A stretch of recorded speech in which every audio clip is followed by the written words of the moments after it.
Hey, it's Al Angelo from A Plus Racing, and we're back on the Econo Build Spec Miata. So you might have guessed it. We're going to put the seat in. All right. Now, I tell these kids, hey, we're going to prep that car to put the seat in, and they are so anxious to get going. They actually did some work on it. But I want to show you where we're at on this seat. So one thing that these are the things that we're going to need. One, we're going to need a seat. All right. And actually, somebody threw this seat away, and Mike found it and brought it back to the shop. We're going to use this one. We got it for free. We're going to use this to go under the seat so that I can see over the dash. Because if I bolt this to the floor and all the way down into the back, it's kind of hard for me to drive. I'm looking over the dash like this. So it'd be great if you're over 6 foot, but I'm only 5'10" and a half in the morning and about 5'10" in the evening. So, but we're going to use this. So we're going to prop it up with this. We have a back brace right here. A real good one. I mean, this thing's all milled aluminum. These are really nice. And I might as well plug my buddy's shop, Isleport. Talk to Ken down there. He's going to hook you up anything. Tell him A Plus Racing sent you. He might even give you a discount. All right. And then we got this set inside there to find out that when we shut the door, that it hits right here. So what I ordered was yes, I know a lot of you have asked about it. So I ordered part of the tunnel delete. Okay. So let me show you where we're at right now. So come on in. I'll catch you all up. Okay, so if you look in here over my shoulder, you can see that we took out the two seat pads right here. Okay, so we just took a Sawzall and just cut those out. All right, but now to make this piece work, and we've outlined it, we're going to need to take this out. And I see the kids outlined it already, but that's not going to be accurate because we got to take this out. So I didn't bring my Sawzall with me, so I'm probably just going to use the plasma cutter and take this out of here. And you could do it either way. The Sawzall is a little nicer for the fact that it doesn't burn a hole in the floor. So I'm going to use the plasma cutter since I don't have my Sawzall here. And but I'll be very careful. I don't want to weaken the floor. So the more holes I drill in it or I cut it or whatever like that, I weaken this floor, and my seat is bolted to this. So I don't want to weaken the floor, but I'll try to be extra careful. So I'm going to cut this out with a plasma cutter. Once it's out, then I will set this on here and get an accurate line of where I need to be. And so on the outside of it, and then what I'll do is I'll come in like a ½ an inch below, and I'll draw a ½ inch line all the way around, and that's the part I'll cut out with the plasma cutter, and that'll leave me a lip in order to either pop rivet this or weld this to this backing, okay? So those are my plans. So my next step to do, and I won't bore you with me in the plasma cutter setting everything on fire, is for me to cut this section out right here, all right? So I'm going to cut this out, and I'll be right back. Okay, so we're back here, and check it out. This is what I did. I went ahead and took this out. I used the plasma cutter. I didn't cut very many holes, if any, on the floor, so we didn't weaken the floor. I went ahead and cut this a little bit with the plasma cutter just so that I could get a better reference than what the kids got as where this goes. Okay, so my next step now is to take and cut it about a ½ an inch smaller than what I drew. So I'm going to cut this piece out a ½ inch smaller so that I could fit this in there, and then I'll need to make up my mind if I want to weld it in place or pop rivet, okay? And I haven't made up my mind yet. So we'll get this out next, and we'll be right back. Okay, so check it out. Here's where we're at. We drew the line about a ½ inch, 3/4 underneath. What we probably should have done was done an inch because we're pretty tight down here at the bottom. So anyhow, what I did was these holes are nothing more than self-tapping screws that I put in here just so I could see that it was all going to fit and this was all going to work. And so that's basically what I did. So what the plan is to put these self-tapping screws in here and then come back and and then go ahead and use, I'm probably just going to go with pop rivet. So what I'll do is I'll seal the seam with seam sealer or maybe some silicone or something. And then I'll just come down and maybe every inch or so put in a pop rivet. I had to cut around this little bolt right here, so that's not a big deal. And it looks like everything's going to work. The seat fits better now, and I think we're going to get what we need out of it. So, and I'll probably just, when I do this for the final time, I'll probably just go ahead and leave. This one's kind of low, so what needs to happen is I need to like curl it over or jack the floor up with a floor jack to get this one to thread in there better. But you kind of get the idea of how it fits. I went ahead and I put my seat in there, and I've got enough room now for the seat. So let me show you how that's going to fit real quick. So I want it this far off the floor. So I set that there. And then here's my seat.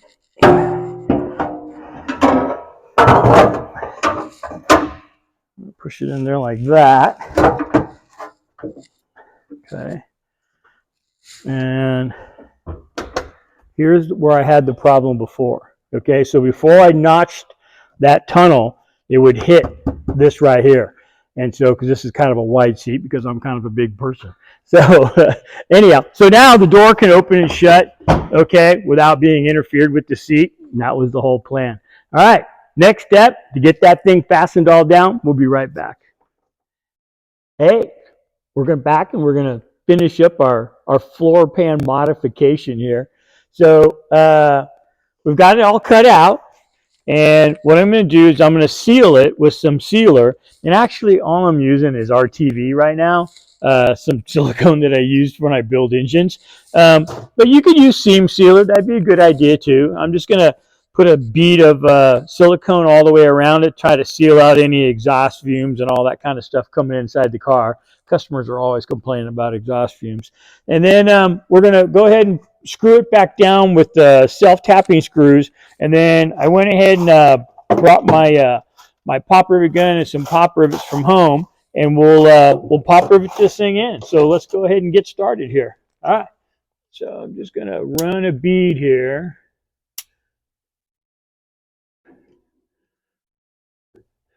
And this will just kind of help seal everything up. It don't have to be pretty. And then once I get it all in here, I'll go ahead and I'll repaint it.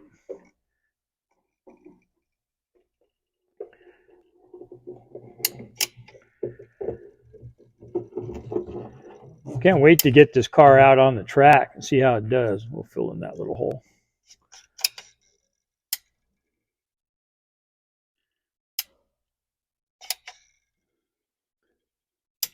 All right, there we go. Okay, turn that off. We'll just set that over there. All right, we're going to set this back in place.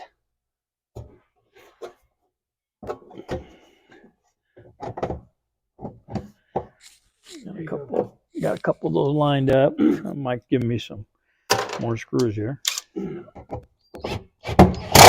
Like I'm not screwed up enough as it is already. All right.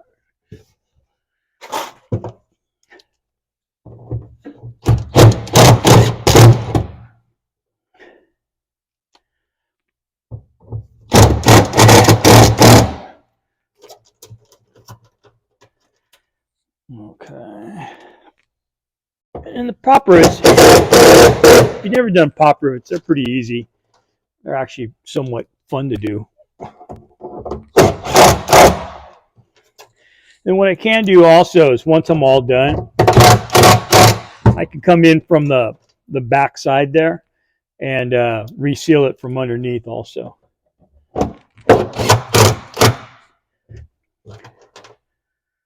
I might throw another one in here because it's a little bit of a gap.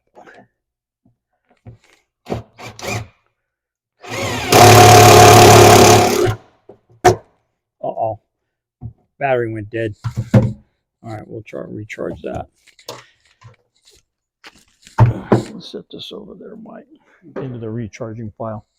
Okay, so I'm going to go ahead and put in a couple of pop rivets so you can see what that looks like, and then we're going to come back. So I'm using an 1/8 inch pop rivet, and they come in different lengths. I don't know, this one looks like it might be around 1/4 inch long. Would be nice if it was a little longer, but we're going to try to go for it. So it's an 1/8 inch drill bit. I'm going to go ahead and just drill a hole all the way through.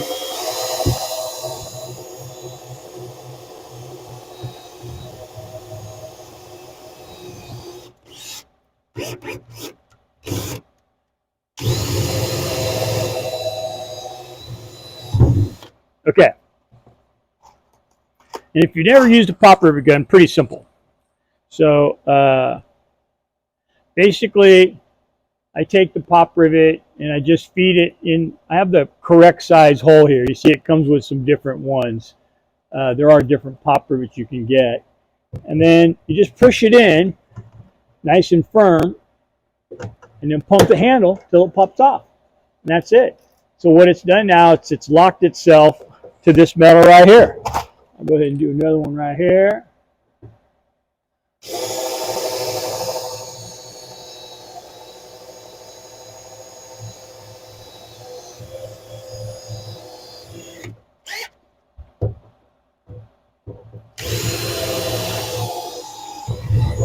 There we go.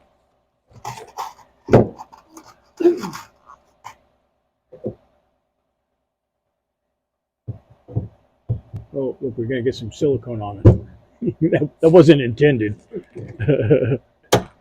That's it. All right. So we're going to pop rivet this all the way around, throw a couple more self-tappers in there. We'll be back to show you the finished product. Okay, so we finished it up, and I know you're dying to see what it looks like. So come on in, I'll show you my handiwork. All right, so here it is. It's in there. All right, we went ahead and got this, tunnel modification installed.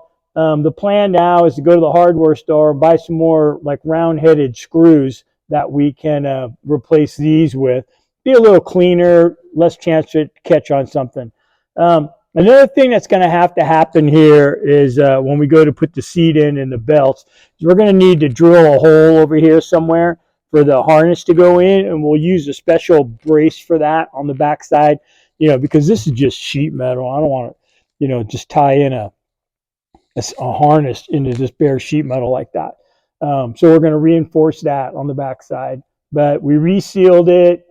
Turned out pretty good. We make sure we get that covered up good. And so it's all sealed up. We shouldn't be smelling any fumes or anything like that inside the car through here. We're going to be able to put a regular size, man size seat in the car where you can get, some meat in the car, So that's kind of the plan. And we'll have this thing up and going here pretty soon at the track. Hey, I want to thank you for subscribing, making this the #1 Spec Miata channel on YouTube. It's all because of you guys. And I'll see you at the racetrack. Bye now.